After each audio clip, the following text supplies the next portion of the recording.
Perhaps you know the story of how Pocahontas and John Smith made a peace between their people. Well, I've got a much more interesting story for you. Mine. My name is Percival, but my friends call me Percy.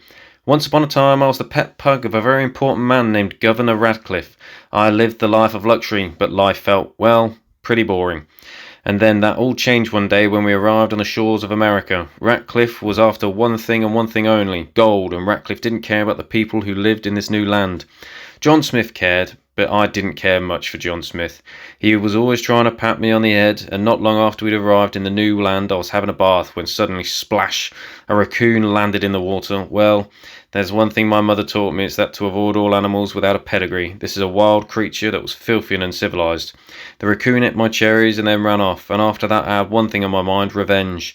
The next time I saw the raccoon, he was eating bones out of my personal bone collection, so I had to chase him, and it was a matter of pride.